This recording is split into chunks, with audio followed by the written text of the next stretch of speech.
Assalamualaikum warahmatullahi wabarakatuh. Allahumma sholli ala Sayyidina Muhammad wa ala ali Sayyidina Muhammad. Pemirsa yang dirahmati Allah, marilah kita simak ceramah dari Kiai Haji Abdullah bin Nastiar dengan tema Cita-cita Tertinggi Rasulullah Shallallahu Alaihi Wasallam. Sebelumnya marilah kita perbanyak sholawat minimal 1000 kali sehari, agar hidup kita penuh barokah dan mendapatkan syafaat kelak. Selamat menyaksikan. Bismillahirrahmanirrahim. Wal 'asr innal insana lafi khusr illa alladhina amanu wa 'amilus shalihat wa tawasaw bil haqq wa tawasaw bis sabr. Semoga Allah yang mengatur pertemuan ini terjadi. Dengan karunia Allah kita bisa ibadah, bukan hanya kita hadir tapi benar-benar Allah ridho kepada kita. Tidak ada yang lebih penting dalam hidup ini selain Allah ridho. Hadirin sekalian, Rasulullah SAW pernah ditanya, mengapa Rasulullah diutus ke bumi? Jawaban baginda Rasul simpel tapi inti dari kesuksesan dunia akhirat. Beliau bersabda, innama bu'itstu liutammima makarimal akhlaq. Sesungguhnya hamba diutus ke bumi hanyalah untuk menyempurnakan kemuliaan akhlak. Jadi Nabi Muhammad bersimbah keringat, air mata, darah, berjuang siang dan malam, mengerahkan segala daya upaya semata-mata agar umat manusia ini, umat manusia memiliki akhlakul karimah. Mengapa? Karena bahagia itu hanya ada pada akhlak yang mulia. Mulia itu hanya ada pada akhlakul karimah. Dan selamat itu kalau kita memiliki akhlakul karimah. Masalah terbesar dalam kehidupan adalah masalah akhlak. Silakan simak. Semua berita pasti yang bermasalah itu karena akhlaknya buruk. Apa keutamaan akhlakul karimah? Suatu saat ditanya, ya Rasul, ayyul mu'minina afdal? Siapa orang beriman yang paling kuat imannya, yang paling utama imannya? Jawaban Rasulullah, ahsanuhum khuluqa, orang yang paling mulia akhlaknya. Jadi kalau kita ingin tahu siapa orang yang paling benar pemahaman Islamnya, siapa orang yang paling bagus keislamannya, sederhana sekali. Jawabannya, lihat akhlaknya. Baginda pun Rasulullah bersabda, aku jamin istana di pinggir surga bagi orang yang meninggalkan perdebatan sekalipun dia benar. Aku jamin rumahmu istana di tengah surga bagi orang yang meninggalkan dusta walaupun sedang bergurau. Dan aku jamin rumah istana tertinggi di surga bagi yang berakhlakul karimah. Semua hadis ini sahih. Bagaimana kalau orang ibadahnya pas-pasan, standar saja? Tapi kalau akhlaknya mulia, maka derajatnya seperti orang yang ahli tahajud dan ahli saum. Walaupun tidak mengerjakan, tapi terkejar oleh kemuliaan akhlak. Timbangan apa yang terberat di akhirat nanti? Salat, saum, haji. Timbangan terberat di akhirat adalah timbangan akhlak. Pertanyaannya, akhlak datang dari mana? Akhlak datang dari hati.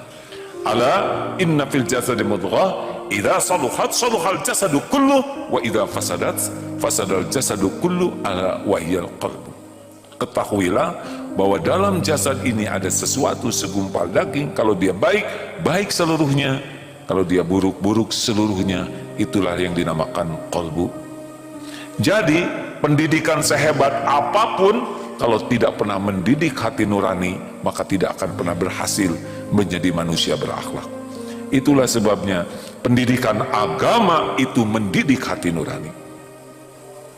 Karena orang bertakwa itu adalah orang yang berakhlakul karimah, buah dari hati yang baik, qalbun salim. Hati sendiri dibagi tiga. Satu qalbun mayit, Inilah orang-orang yang bejat luar biasa akhlaknya. Tuhannya adalah nafsu, syahwat.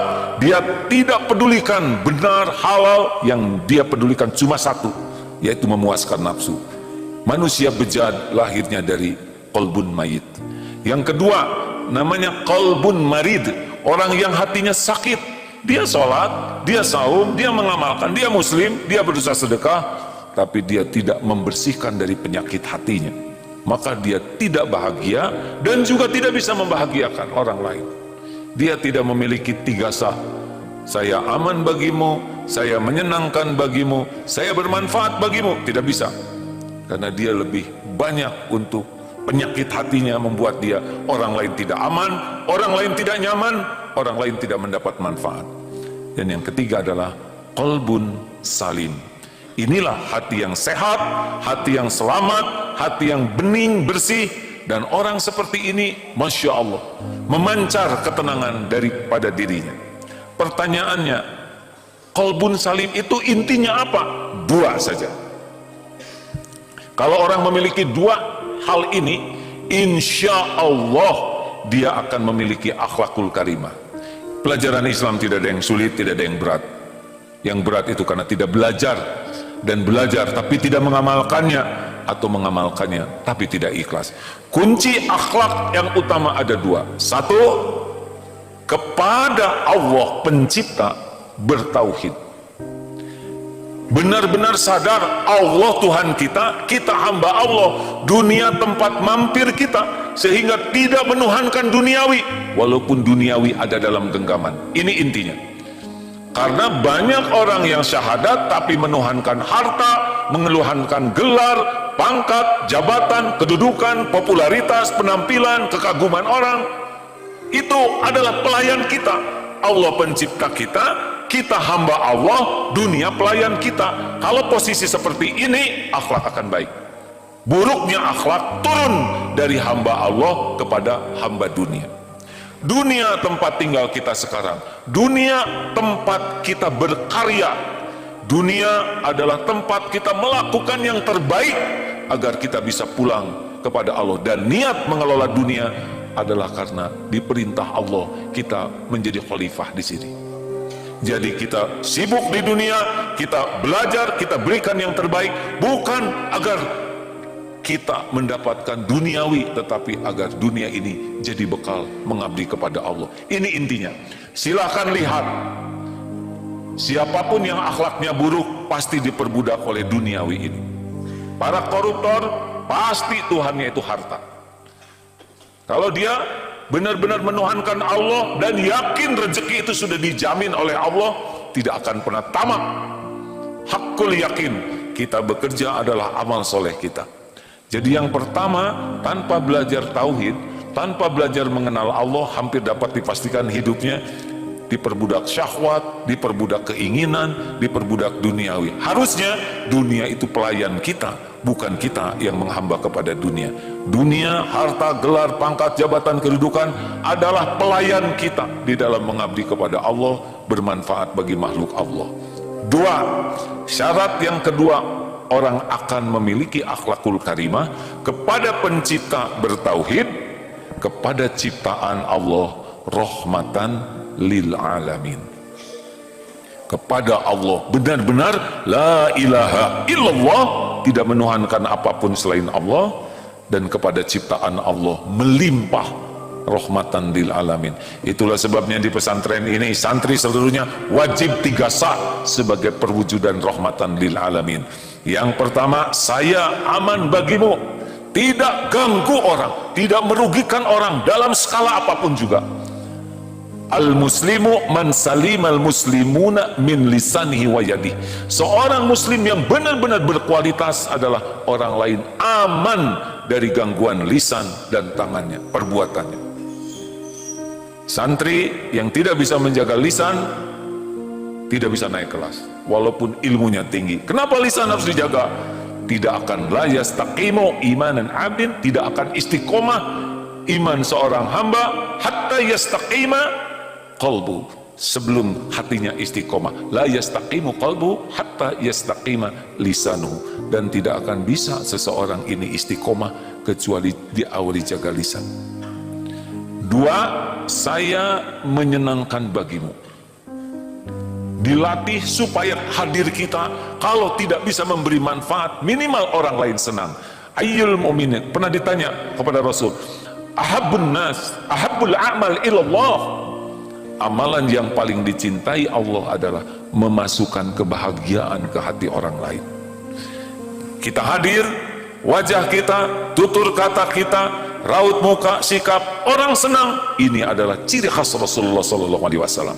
Tidak ada orang terbebani dengan kehadiran kita. Orang seperti ini karena orang rendah hati. Orang yang tinggi hati, wajah, sikap tidak bisa menyenangkan. Dan yang ketiga, puncaknya akhlak adalah saya bermanfaat bagimu. Khairun nas anfa'uhum linnas. Sebaik-baik manusia, manusia yang paling bermanfaat.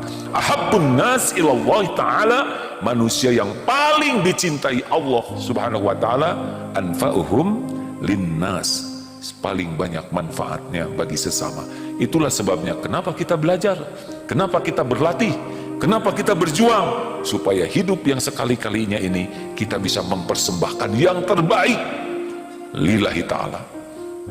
Inilah sebetulnya yang dicita-citakan oleh Rasulullah SAW. Kita menjadi manusia mulia yang tidak diperbudak dunia, walaupun dunia dalam genggaman kita, dan kita bisa mempersembahkan yang terbaik bagi seluruh alam ini, bukan hanya bagi umat Islam. Rahmatan lil alamin, dibarengi ketauhidan, wujudlah akhlakul karimah. Barakallahu li wa lakum. Allahumma shalli ala sayyidina.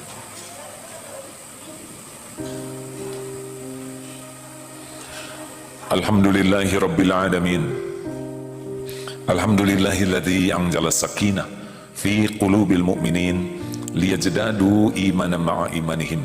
Allahumma shalli wa sallim wa barik ala sayyidina Muhammad wa ala alihi wa ashabihi ajma'in. Asyhadu an la ilaha illallah wa asyhadu anna Muhammadan abduhu wa rasuluh. Hadirin, sebagai penutup, dari mana kita mulai untuk membangun negeri ini menjadi lebih baik? 3M. Mulailah dari diri sendiri, mulailah dari hal yang kecil, dan mulailah saat ini juga. Kenapa mulai dari diri sendiri? Karena perubahan yang utama adalah keteladanan. Gagalnya semua kebaikan perkataan kita adalah karena kita tidak wujudkan dalam pribadi kita. Yang kedua, kenapa harus dari yang kecil? Tidak ada prestasi besar kecuali rangkaian dari prestasi kecil. Allah melihat apa yang kita lakukan. Allah menyaksikan kita berusaha jadi tauladan. Allah menyaksikan kita melakukan sekecil apapun yang terbaik, dan Allah menyaksikan kita tidak menunda kebaikan yang bisa kita lakukan. Selebihnya Allah lah yang membesarkan kita. Dalilnya, walladzina jahadu fina lanahdiyannahum subulana wa innallaha lama'al muhsinin. Dan orang yang sungguh-sungguh mencari keridhaan Allah, Allah benar-benar menunjukkan jalan-jalannya. Dan Allah benar-benar bersama orang yang berbuat kebaikan. Jangan pernah risau masa depan kita, tapi risaukanlah saat ini kita tidak melakukan yang terbaik. Kita belum tentu panjang umur, namun bercita-citalah agar kita bisa melakukan yang terbaik. Mulailah 3M, mulailah dari diri sendiri, mulailah dari hal yang kecil, dan mulai saat